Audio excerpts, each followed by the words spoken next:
Well, welcome to tonight's Ingles on the Beach show. Very pleased to be joined with our West Coast guest. If we're talking West Coast football, we're talking USC. Got to get Clay Helton on the screen. Clay, I really appreciate you joining us to talk about the Trojans, talk about some Southern Cal quarterbacks. Thanks, Mike. I really appreciate you having me today.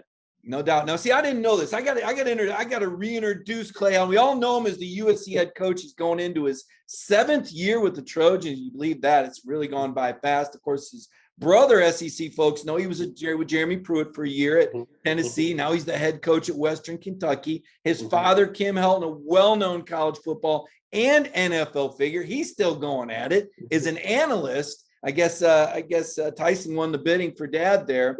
But one thing I didn't realize about you, Coach, you played for legendary Georgia football player and Auburn coach Pat Dye for a couple years there. Tell us that story, how you ended up at Auburn in the first 2 years of your collegiate career.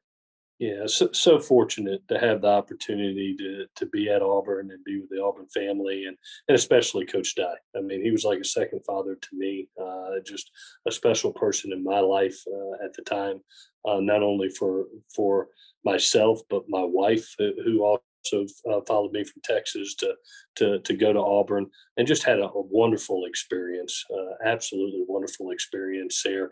Have some special memories, some special friends and relationships that still go on today with that Auburn family. No doubt. Now, Clay was born in Gainesville. I know folks in Georgia won't hold that against him or anything. He did play his high school football in Texas. One more thing about Auburn, though. You were a teammate of one of Georgia's top recruiters, running backs coach Del McGee. What was the old Del like? I know he started out as a running back. I think he played a little DB. What do you recall of that Del McGee version? Well, one, extremely talented, a lot better player than me, I can promise you, but also a great person, and so happy for his success and what he's doing. It's been neat to follow his career, and just an exceptional person. He's somebody that I thought represented our football team, great teammate and great person, and is good for college football. You know, it's interesting. I saw your dad was hired as the Houston Cougars head coach. That's when you went there. You transferred. Back then, that was kind of the exception, not the rule. Give us a background on your transfer and then tell us about just kind of your thoughts now, because transferring quarterbacks, as you were, that's like the thing now, right? Yeah, well, in my time, it was a little bit different story as far as I loved Auburn. My wife loved Auburn, but my dad had just come out of the NFL and from the Miami Dolphins, had an extended NFL career and came back as the head coach of the University of Houston. They were on limited scholarships on the time. I think they were in the 40s, if you could believe that, as far as scholarship numbers. And Auburn was in a particular time where Coach Dye had just retired. And they were making a change. And man, there were some great quarterbacks on that team at that time. Stan White, who's a legend there, as well as others. Damian Craig's, Pat was there, Patrick Nix was there, and so there was a lot of good quarterbacks. And I've never told my dad no in my entire life. He said, "Son, I need some help." It was my last year, and in the transition of Coach Dye leaving and my dad, kind of needing me and needing us and to be able to help out, it was something that it was bittersweet because I loved Auburn, but I also love my family, and I've kind of always been faith, family, and football. And when Dad needs some help, you're going to go help. And so I got the opportunity to go to Houston, have a wonderful experience with my dad. I wouldn't trade it for the world, to be honest with you. He's my hero, my mentor, and some of the fondest memories I've had is to be able to play for him for a year. No doubt, certainly well-respected man in the football world, Clay. I wonder if that experience that you had, having gone from one school to another, and I know nobody wants to turn into, nobody wants the new one-time transfer to turn into complete free agency. There is some merit to it, but I wonder if that gives you some background and some knowledge when you deal with this and when you talk with kids and just kind of your general thoughts on where this new rule is going and where these transfers are going, because it's still early. We haven't really seen the unintended consequences of this pop up quite yet. Yeah, I think it is going to be a different realm, and we're all trying to navigate it as coaches. And having gone through the process, I know that every story is different. And one of the most important things we do as coaches is listen. Be able to sit down with a kid and his family. We all got into this business to help young men out and create great college experiences for those kids. And some of those that you go, man, I think this is a better opportunity at our place. I think it's a better opportunity at our place. Or there may be some guys that, what, they got the opportunity. They have a degree in hand. They've got 1 year left, and they're looking for a bigger role or bigger experience. And at that point in time, it's hard to hold it against a young man. So every story is different. I think it's really important for us as coaches to be able to sit down, listen to the kid, to the family, and at the end of the day, do what we feel is best and they feel is best for them, moving forward to get that great college experience that they want. Obviously, it's a new territory for all of us. There's a lot of discussions I know will be going on in the future, and we'll all learn from it. And we'll all, college football, we've had to adapt several times in many different areas in my 26 years of doing college football. So this is the next one, and we'll all adapt and learn it and be able to do at the end of the day what's best for kids. That's the most important thing.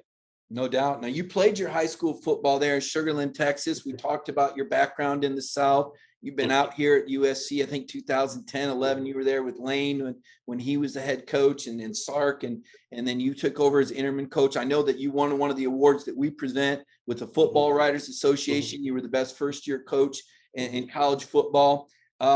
Haven't seen high school prospects in all these different areas. I guess the thing I got to ask you, just haven't spent a few days out here in Southern California. I'd be in your office, but we still have the distancing thing going. But I'm just amazed by the amount of talent. You go down the list of guys.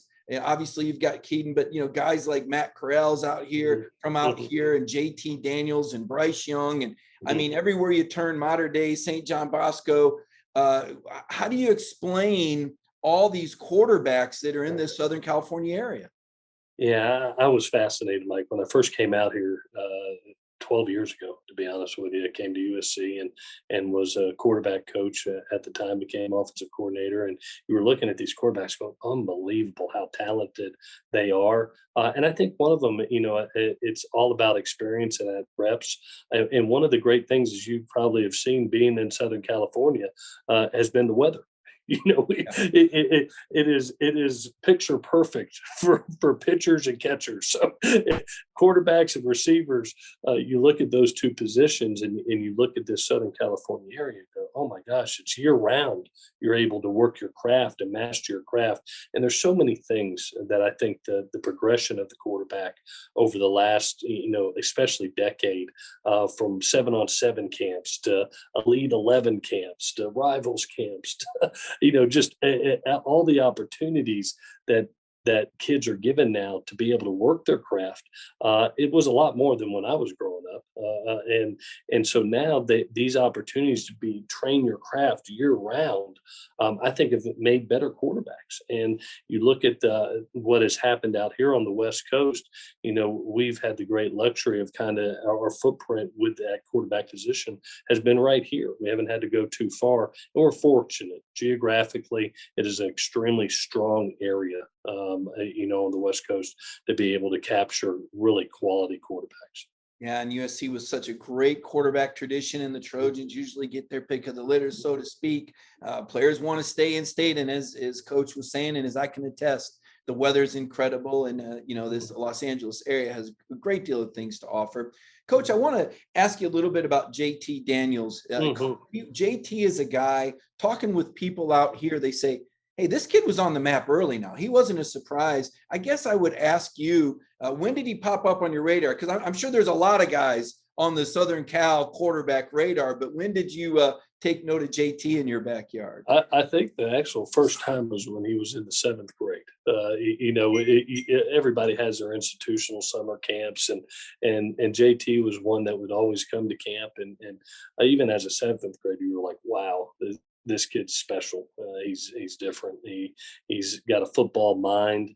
He's got a great work ethic, blue collar mentality, and obviously a unique talent. And to watch him grow up, to watch him have just an amazing high school career, and now having a great college career. So excited for him. So excited for the Daniels family, who is great.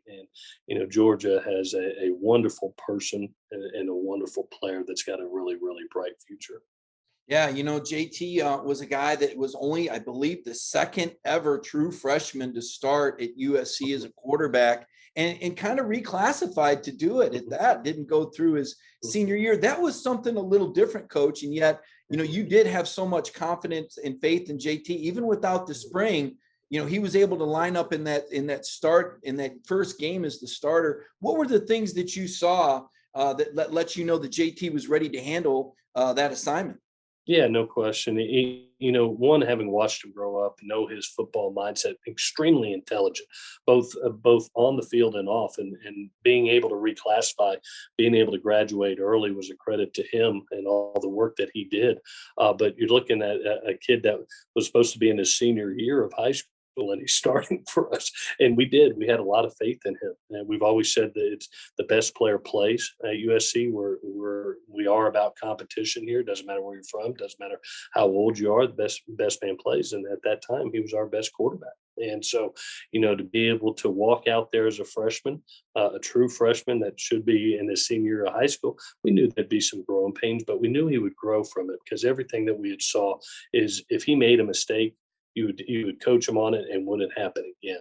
And so this kid just grew day in and day out. And through that first year, you just saw him getting better and better and better. And then, having the opportunity to watch him go through a spring and a spring camp and a fall camp, being ready for that second season, was so exciting. Because you could just see the steps that he had made. And unfortunately, we had a knee injury in the first game, and which held him back. And so we've known his future has been bright since a long, long time ago. About the 8th, 9th grade, you were like, wow, this guy's going to be one of the best in the country, and he's proven it right now. Yeah, and you stood behind him. It was a tougher year. There were some great games. I knew he threw for over 300 against Texas and Notre Dame. I mean, USC not backing away on that schedule, man. That is a tough schedule that you guys play, and some good things happen when a guy like JT comes in, as you said, with that mental aptitude. What is the sort of growing that, as much as he accomplished in college and as good as his football IQ was, what are some of the things that he gained from that first year, and then with Coach Harrell in the spring going into that second season?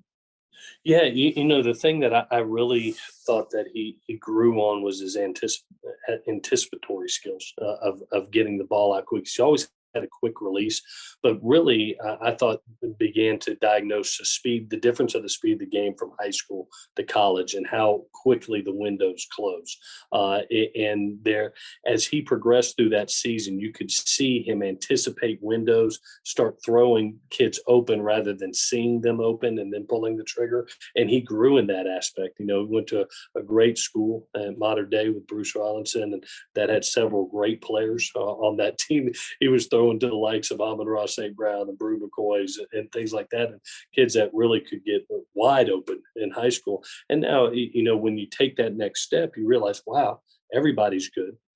Those windows are a lot tighter. What was open in high school is now about that far open, and it's all about decision-making, timing, and accuracy. And I thought that where he grew the most, he's always made great decisions. It's super intelligence, like having a coach on the field. He was always deadly accurate, especially deep ball accuracy, as you've seen in Georgia. I thought he progressed in the speed of his decision making and timing, and that's probably the biggest thing for a high school quarterbacks going from high school to college, is just recognizing, wow, those windows close quick, and I got to be able to pull the trigger. And I can promise you this, he's not scared to pull the trigger. That's for dang sure. And I think we found that out at Georgia in that first game, 4 touchdowns and 400 yards in his debut for Georgia.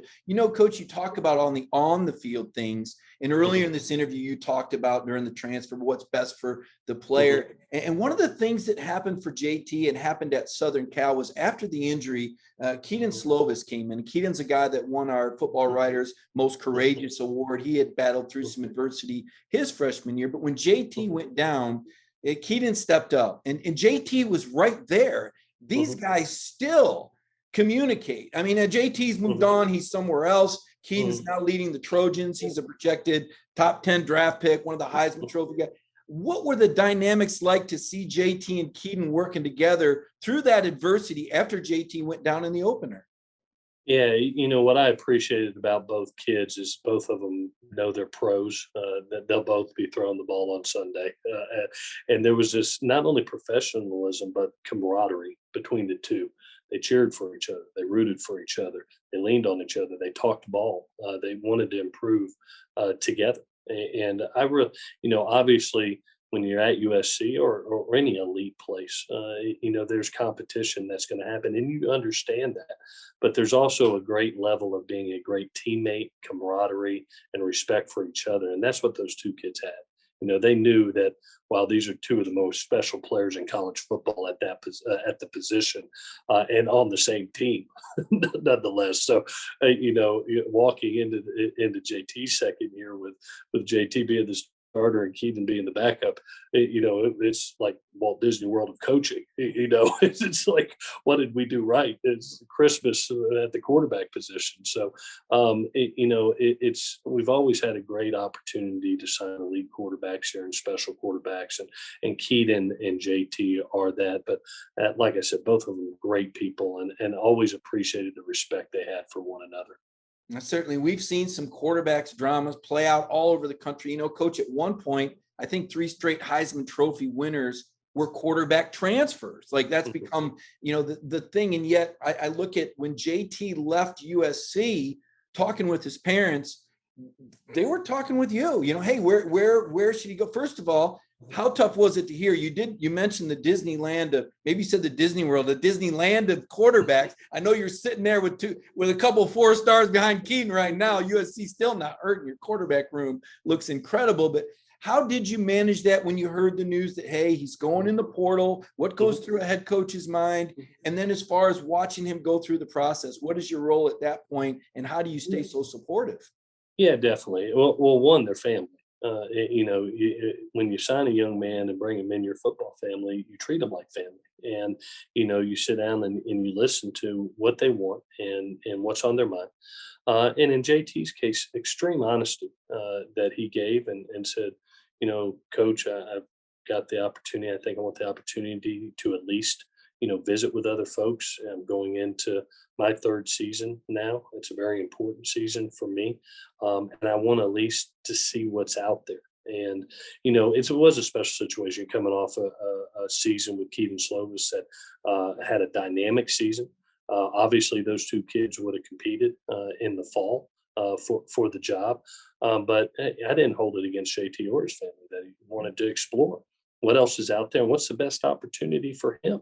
And so we were right there with the Daniels family all the way through. They would bounce ideas off of me. Coach, what do you think of this system or opportunity or fit? And at the end of the day, they found a place that they felt, as far as the timing and the need at Georgia and the system at Georgia and the fit for JT was a good one. And so, the only recommendation I had was, that we had left the door open at USC, wanted him on our football team. You always want good people and good players on your team. But when he said, Coach, I think I'm going to make this move, I said, well, one of the things, JT, make sure when you make that decision, have no regrets, hit it full speed, and don't look back. And I knew he was going to do that. And wow, what a great job he's done, not only competing at Georgia, winning the job, but now really producing for his team. Yeah, I didn't know if you'd had a background with Kirby Smart or Todd Monken, but it did seem to be the right fit for JT. There were obviously a lot of programs. Was there, when you look at, and I know you don't study Georgia, they're not on your schedule, you might see them in the college football playoff, but when you see JT in a system like that and a pro style spread with some air raid concepts, It's somewhat similar to what Coach Harrell's doing out there as far as the gunslinging we're seeing. Yeah, the biggest recommendation I gave probably the family is especially at the quarterback position. It's all about system. It's all about opportunities, and it's about fit. Especially when you're going into your third year, you're not a rookie. You have to get in the right situation. I'm a film junkie, so I watch all offenses, especially good ones, like Georgia's done a very nice job. So to be able to see their system as well as others, and say, hey, just make sure you're a fit for that system, which definitely he was in that system for Georgia. Make sure you got the opportunity to compete. Everybody's got quarterbacks. You're not going to compete versus air. There's going to be quarterbacks there. Make sure all you want is the opportunity to compete and put yourself in a good situation. Have the opportunity to play with other good players, which Georgia at the time really had some good receivers around him, just like we have here. And then, is the fit good? Do you fit with the head coach? Do you fit with the coordinator? Do you fit with the play caller, your position coach? And that came together. That came together for JT. I couldn't be happier for him. I look forward to him not only having a great year this year, but also I know he's going to be playing on Sundays one day. He's got a long career ahead of him. Got to do a heat check on USC. You guys are on the national map. You're going to be in contention this year. Mhm. 5-1 last year, 3 great come from behind wins. I know it was a tough loss to Oregon at the end, but it was a COVID year. Amid those circumstances with no spring ball, that's a pretty good football season for anybody. From what I'm talking to my buddy Ryan Young, he tells me, hey, man, these guys are going to be good again. Coach Helton's got it going. What about this season? And before that, what about recruiting? Isn't this the first weekend where recruits can come in? And where is USC at as far as California, what you're going to be allowed to do and see some of these kids maybe? Yeah, definitely. Well, recruiting opens up in June. It is going to be. It's exciting for us all. I think as coaches, as staff, as recruits, as players. These guys have not been on campus. For since March 15th of last year, and so it's been almost a year and 3 months since they've had the opportunity to come on campus. There's a couple kids that we signed from last class that they're getting ready to report this summer for our football team that I've never gotten to hug their neck. So you get the opportunity to really get back into the realm of recruiting, which is exciting, and letting kids see, not only your campus, but who you are, who's your football family, who's going to surround you with that support day in and day out and build relationships. And so it's an exciting time. June's going to be really, really busy. Official visits, unofficial visits, camps across the country. It'll be daylight till dark for college coaches from that June 1st to June 27th. Really excited, Coach. And that San Jose State game, September 4th, right around the corner. Will be here before you know it. Just want to thank you again for joining us. I'll tell you, it's unique. A lot of times when quarterbacks transfer away, they're just done. And you don't hear the former coach say a whole lot about it. But the way that you've embraced the situation and supported your quarterback and supported your players, I think that's real good for college football. A tribute to you, Coach Helton. Thank you very much for joining us, sir. Thanks, Mike. Appreciate the time. Let's take a moment now to appreciate our sponsor, Ingles. Ingles has done a lot for us. As I've said many times, they were there for us throughout this entire pandemic, still here for us today. Let's take a moment now to recognize Ingles. It's in our hearts to feel for you. There's been ups and downs, turnarounds, good days and some bad, but we stand together for worse and for better. We'll always have your back, with open arms, heart to heart, hand in hand, community strong. Well, welcome back. Mike Griffith here. And Coach Helton was outstanding. You don't often, as I was saying to him, you don't often hear coaches talk about the former players the way Clay Helton talked about JT Daniels. And Kirby said some things about Justin Fields. He's always been supportive and said nice things, but can't thank Coach Helton enough for coming on here and kind of giving us the background as far as JT Daniels at Southern California, the quarterback scene. It just means a lot when coaches take the time to explain things and are that transparent. You just don't see that enough, in my opinion. And I think fans have a lot to gain. I think it gives people a lot of perspective. And, Clay Helton, an interesting guy when you think about it. He played SEC football. He was a teammate with Dell McGee at Auburn before he transferred to play for his father. A lot of insight there, a lot of intrigue, a lot of interest. So it's going to be interesting. Georgia football starting up this week unofficially, right? These are voluntary workouts that we're going to see from the Bulldogs. And it's going to be really interesting. Maybe if we can read the tea leaves, hear things, maybe see some posts on social media. How are some of the transfers fitting in? How much did JT gain from his trip to California these last couple of weeks? The way that broke down, JT was out there to work with Jordan Palmer, who's a renowned quarterback coach who works with NFL quarterbacks. And JT works with him every single year, going all the way back to his 6th or 7th grade year. It just so happened that JT had some vacation time too. And he said, hey, let's get some Georgia guys out here. And so they did. They were down at Newport Beach and, throwing a football around, I guess, having a good time, a little some bonding.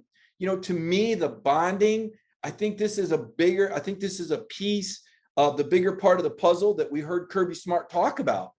Kirby Smart talked a lot about these skull sessions, about these meetings. This was going to be Georgia getting closer as a team. Part of it's COVID-19. Part of it is because the kids had to distance and work out in these smaller pods, and you want to get that chemistry that you get when everybody works out together. So part of it was to account for that. But part of it is these are tough times. And this is a time now when people need to be heard, and players not being able to see their families as often during that COVID crisis.